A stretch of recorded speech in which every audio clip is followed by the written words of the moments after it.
Hello friends, welcome to learn English with સમીરમાં. મિત્રો, English શીખવાની જે સફર છે, લાંબી છે, લોંગ જર્ની જેને કહેવાય છે. પરંતુ કોઈ પણ સફર ભલે ગમે તેટલી લાંબી હોય, એનો જે પ્રવાસ છે એ નાના નાના પગલાંથી જ થતો હોય છે.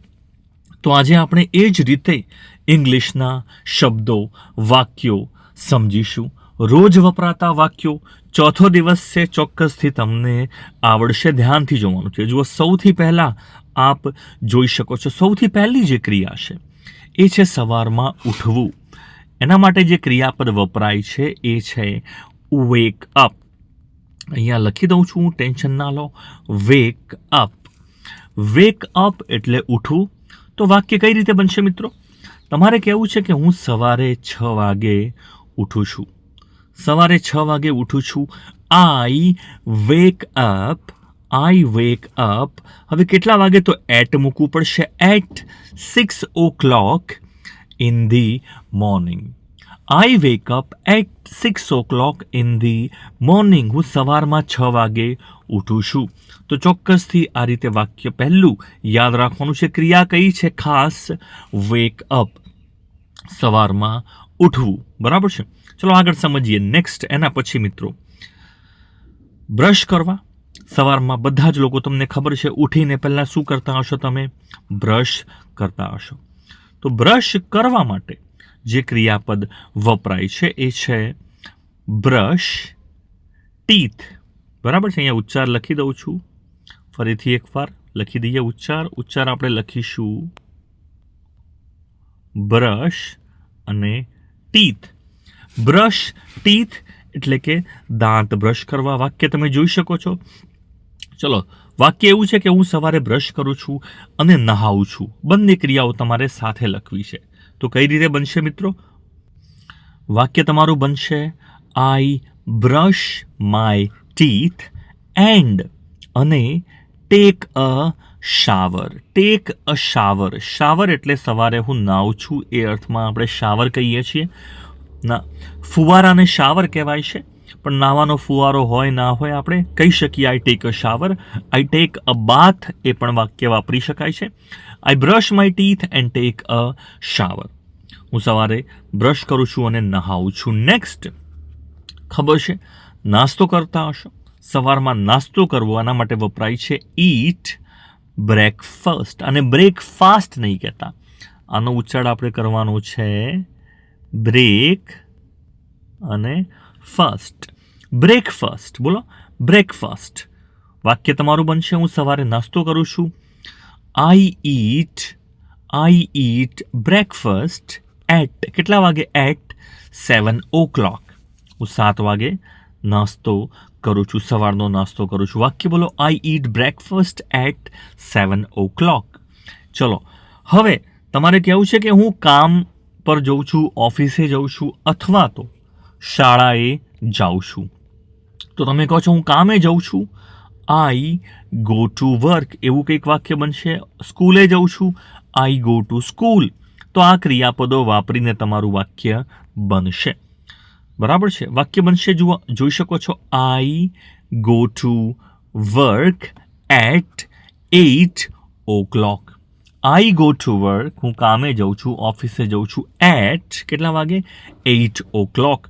આ રીતનું વાક્ય સિમ્પલ રીતે તમે બોલી શકશો. નેક્સ્ટ, બપોરે તમે જમતા હશો. સ્કૂલમાં પણ જમતા હશો, ઓફિસમાં પણ બપોરે રિસેસમાં જમતા હશો. તો એના માટે આપણે વાપરીશું ક્રિયાપદ જે વપરાય છે એ છે હેવ લંચ. તો અહીંયા લખી દઉં છું હેવ લંચ.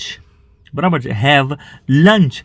ઈટ પણ મુકાતું હોય છે. યાદ રાખો, જ્યારે પણ તમે જમવાની ક્રિયા જુઓ તો અહીંયા હેવની જગ્યાએ ઘણીવાર તમે જોશો ઈટ પણ વપરાતું હોય છે. બંને શબ્દો વાપરી શકાય છે. તો તમારું જે વાક્ય બને છે એ છે બપોરે 1 વાગે જમું છું. I have lunch at. I have lunch at 1 o'clock.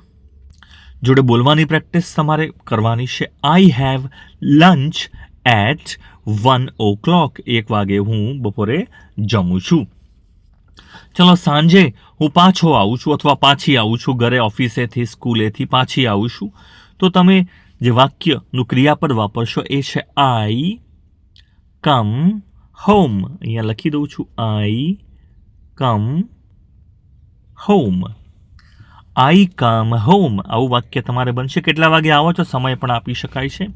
તો તમે વાક્ય બોલશો આઈ કમ હોમ કેટલા વાગે, તો તમારે એટ મૂકવું પડશે. At 6 o'clock in the evening, સાંજે. બરાબર છે. I come home at 6 o'clock in the evening, સાંજે 6 વાગે હું ઘરે પાછો આવું છું. આ રીતનું વાક્ય બનશે. બોલો જોડે. ચલો નેક્સ્ટ. સાંજે આવ્યા પછી શું કરું છું? તમે કહો છો હું બાળકો જોડે રમું છું. હું મારા બાળકો જોડે રમું છું. આઈ પ્લે, અહીંયા લખી દઈશું આપણે આઈ પ્લે વિથ એટલે સાથે. કોની સાથે? Kids. So I play with kids અથવા તો ચિલ્ડ્રન, જે મૂકવું હોય તે મૂકી શકાય છે. આઈ પ્લે વિથ કિડ્સ, હું બાળકો સાથે રમું છું, મારા બાળકો સાથે રમું છું. આઈ પ્લે વિથ કિડ્સ અથવા તો ચિલ્ડ્રન, બંને શબ્દો વાપરી શકાય છે. વાક્ય બનશે I play with my children અથવા તો વિથ માય કિડ્સ. બરાબર છે, વિથ માય કિડ્સ. આ રીતનું વાક્ય બોલવાની પ્રેક્ટિસ કરો. I play with my children અથવા કિડ્સ. વાક્યો તમારે કમેન્ટમાં લખવાના પણ છે. તમારી જે રોજિંદી ક્રિયા છે કમેન્ટમાં ચોક્કસથી મને જણાવશો. ચલો, બાળકો સાથે રમું છું પછી તમારે કહેવું છે કે હું ટીવી જોઉં છું. તો ક્રિયાપદ વપરાય છે વોચ ટીવી. તો અહીંયા આપણે લખી દઈશું વોચ એટલે જોવું. આઈ વોચ ટીવી. અથવા તો કોઈ સ્કૂલેથી આવી હોય તો એવું પણ કહી શકો કે ચલો હું ટીવી જોઉં છું અને ધારો કે હું ઇંગ્લિશ શીખું છું એન્ડ સ્ટડી.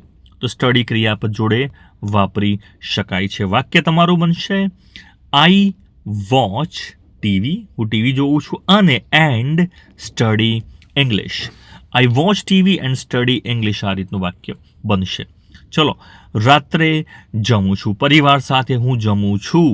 તો જુઓ અહીંયા હેવ પણ વપરાય છે. મેં તમને કીધું જમવા સાથે ડિનર, લંચ, બ્રેકફાસ્ટ. તમે આની સાથે હેવ પણ વાપરી શકો છો અને ઈટ પણ વાપરી શકાય છે, પણ મોટા ભાગે હેવ વપરાતું હોય છે. ઠીક છે. તો હેવ અને કયો શબ્દ છે? I have. બોલો લખશું આપણે હેવ અને રાતનું જમવાનું છે આપણે કહીશું એને ડિનર. ડિનર રાતનું જમવાનું છે. તો આઈ હેવ ડિનર કેટલા વાગે? At 8 o'clock. I have dinner at 8 o'clock. હું 8 વાગે રાત્રે જમું છું. અને હવે છેલ્લે તમે શું કરતા હશો? ઊંઘતા હશો. રાત્રે ઊંઘવું. તો આઈ, હવે ઊંઘવા માટે શું વપરાય છે? હવે જો સ્લીપ ક્રિયાપદ આપણે નથી વાપરતા. મોટા ભાગે જ્યારે ક્રિયાની વાત કરતા હોય ત્યારે તમે કહેશો આઈ ગો. જો ફરીથી લખી દઈએ છીએ I go to bed. I go to bed. I go to bed, હું ઊંઘું છું. કેટલા વાગે સમય લખવો પડશે? તો I go to bed at 10 o'clock. I go to bed at 10 o'clock. હું 10 વાગે ઊંઘું છું.